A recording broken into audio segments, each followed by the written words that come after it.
Nyuma y'imyaka igera kuri 6 Ubufaransa butagira uhagarara inyungu zabwo mu gihugu cy'u Rwanda, no kuvuga ambasaderi mu Rwanda, nyuma y'uruzinduko rwa Perezida Emmanuel Macron hemejwe ko uwitwa Antoine Amfray ari we ugiye guhagarara icyo gihugu mu gihugu cy'u Rwanda.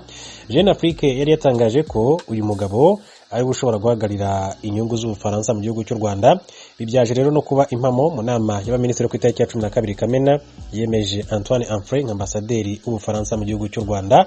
Nyuma yaho muri 2015 wari ambasaderi w'Ubufaransa i Kigali Michel Fresh yirukanywe mu Rwanda, nta wundi wari bwamusimbure. Kuva ariko kandi muri 2019 ambasade ikaba yaborwaga na charge d'affaires witwa Jeremy Braine. Byari bimeze gutyo kandi mu gihe u Rwanda rwagiye rugira abambasaderi bemewe mu buryo bwemewe n'amategeko i Paris mu Faransa kuva umubano w'ibihugu byombi watangira kuvugururwa, nka Jacques Kabare watangiye imirimo muri Nyakanga 2010 akaza gusimburwa nyuma y'imyaka 9 na François Xavier Ngarambe. Antoine Amfray rero ni muntu ki uyu wagizwe ambasaderi w'igihugu cy'Ubufaransa mu gihugu cy'u Rwanda, niwe uhagarara inyungu z'Ubufaransa mu Rwanda.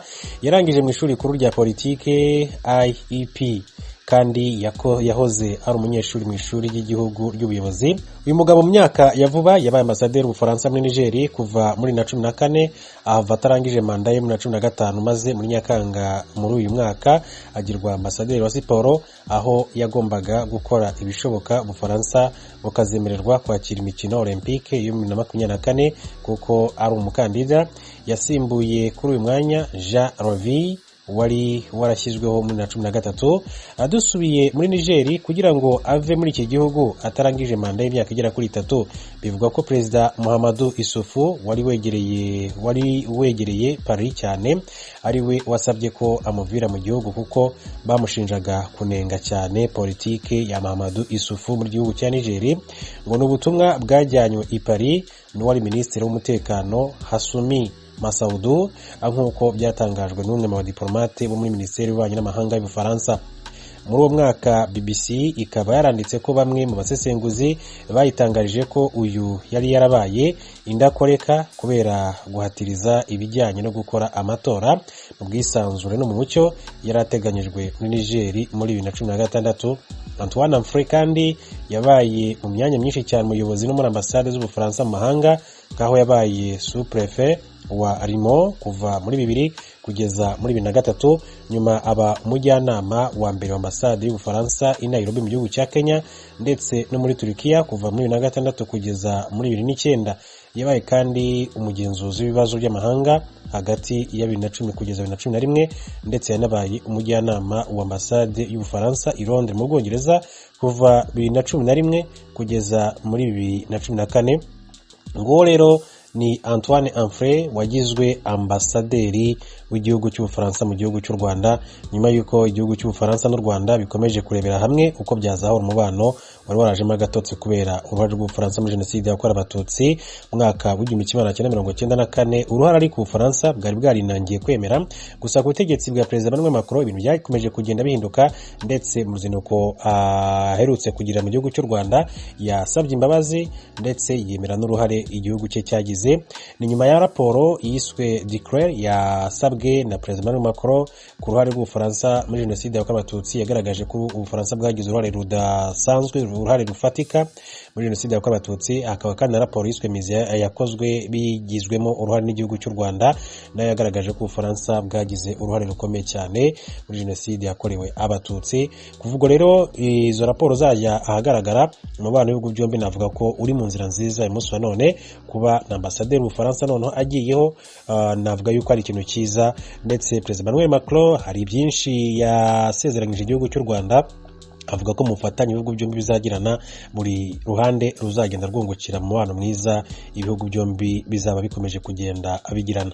Reka dukomeze turebera hamwe n'andi makuru. Urugendo rwa Benjamin Netanyahu wa Israel kugeza yongeye kuba utavuga rumwe n'ubutegetsi bwa gatatu muri Israel. Benjamin Netanyahu kuri ubu yongeye kuba umuyobozi w'atavuga rumwe n'ubutegetsi ndetse n'umuyobozi w'ishyaka Likud National Liberal Movement nyuma yo gukurwa gutorwa ku mwanya wa minisitiri w'intebe yabayeho imyaka 15 yose hamwe kuva mwaka wa 1993 kugeza mwaka wa 1996 ndetse no kuva muri 2005 kugeza muri 2021 aba minisitiri w'intebe wa Israel wamaze igihe kinini mu mateka, niwe kandi wa mbere wavukiye muri Israel nyuma y'ishingwa ry'iki gihugu.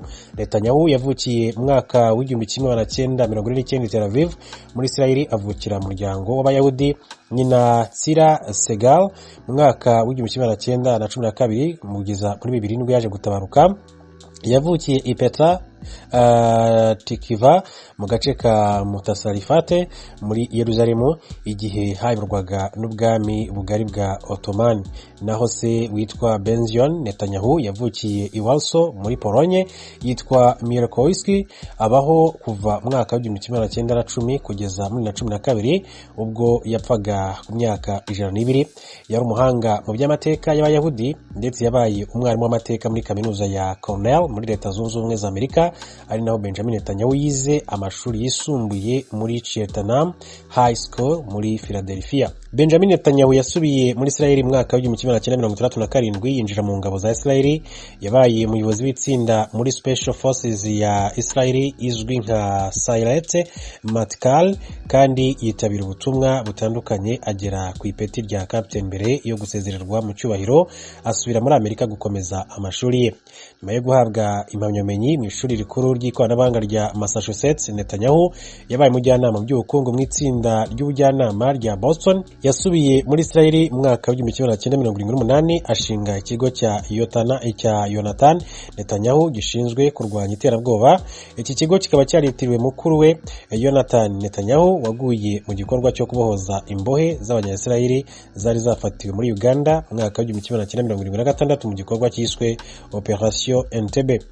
Kuva mwaka wa 1984 kugeza mwaka wa 1988 Netanyahu yahagarariye Israel mu muryango w'abibumbye. 1993 yatorewe kuba perezida wa Likud, aba umuyobozi wa opposition. Yakomeje politike atsinda minisitiri w'intebe wari uriho witwa Shimon Peres mu matora y'umwaka wa 1996, aba minisitiri w'intebe muto warubayeho muri Israel. Nyuma yo gukora manda imwe, Netanyahu na Likud batsinzwe mu matora y'umwaka wa 1999 n'ishyaka rya Israel imwe One Israel rya Ehud Barak. Netanyahu yahisemo rero kuva muri politike burundu yinjira mu bikorera. Icyakora nyuma y'imyaka igera itari mike nyuma y'uko wari wamusimbuye ku buyobozi bwa Likud witwa Ariel Sharon abaye minisitiri w'intebe, Netanyahu yemeye gusubira muri politike, anaba minisitiri w'ububanyi n'amahanga ndetse na minisitiri w'imari. Nka minisitiri w'imari, Netanyahu yatangije ivugurura rikomeye cyane ry'ubukungu bwa Israel ryashimangiwe n'abasobanuzi ko ryateje imbere imikorere y'ubukungu bwa Israel. Nyuma Netanyahu yagonganye na Sharon, amaherezo yegura kubera gutumvikana ku bijyanye na gahunda yo guca ukubiri na Gaza. Netanyahu yagarutse ku buyobozi bwa Likud mu Ukuboza 2005 nyuma y'uko Sharon yeguye muri Likud akajya gushinga ishyaka rishya ryitwa Kadima.